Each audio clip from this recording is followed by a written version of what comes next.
بسم اللہ الرحمن الرحیم۔ 23ویں پارے کا مختصر خلاصہ۔ اس پارے میں 4 حصے ہیں۔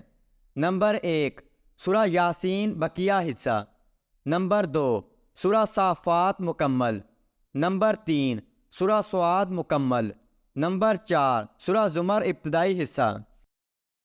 سورہ یاسین کے بقیہ حصے میں 3 باتیں ہیں۔ نمبر 1 حبیب نجار کا قصہ۔ ایک بستی والوں نے اپنے 3 انبیاء کو جھٹلایا۔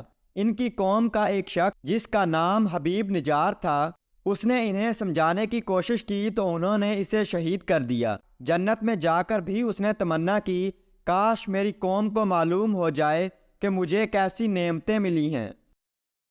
نمبر 2 اللہ کی قدرت کے دلائل۔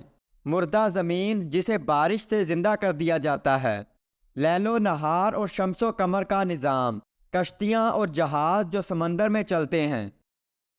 نمبر 3 قیامت، محشر کی ہولناکیاں، سور پھونکے جانے کا تذکرہ۔ اس دن مجرموں کے منہوں پر مہر لگا دی جائے گی اور ان کے اعضاء ان کے خلاف گواہی دیں گے۔ سورہ صافات میں 2 باتیں ہیں۔ نمبر 1 جہنمیوں کا باہم لعن طعن اور جنتیوں کا خوشگوار مکالمہ۔ نمبر 2 انبیاء کرام علیہم السلام کے قصے۔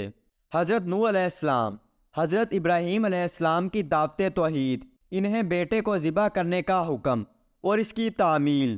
حضرت موسیٰ علیہ السلام اور حضرت ہارون علیہ السلام کا قصہ۔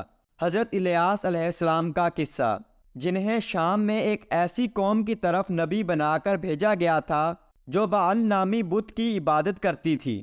حضرت لوط علیہ السلام کی قوم کی شہوت پرستی کا قصہ۔ حضرت یونس علیہ السلام کے مچھلی کے پیٹ میں ہونے کا قصہ۔ سورہ صاد میں 2 باتیں ہیں۔ نمبر 1 توحید، تمام انسانوں اور موت و حیات کے پورے نظام کے لیے ایک اللہ ہی کافی ہے۔ نمبر 2 رسالت، نبی کریم صلی اللہ علیہ وسلم کو تسلی، قریش کی مذمت۔ تسلی کے طور پر حضرت داؤد علیہ السلام کے شکر کا قصہ اور حضرت ایوب علیہ السلام کے صبر کا قصہ اور دیگر انبیاء کرام کے قصے۔ نمبر 4 سورہ زمر کے ابتدائی حصے میں 2 باتیں ہیں۔ نمبر 1 قرآن کی عظمت۔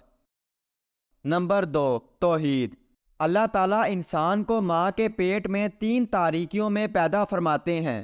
مشرک کی مثال اس غلام کی سی ہے جس کے کئی آقا ہوں، اور موحد کی مثال اس غلام کی سی ہے جس کا ایک ہی آقا ہو۔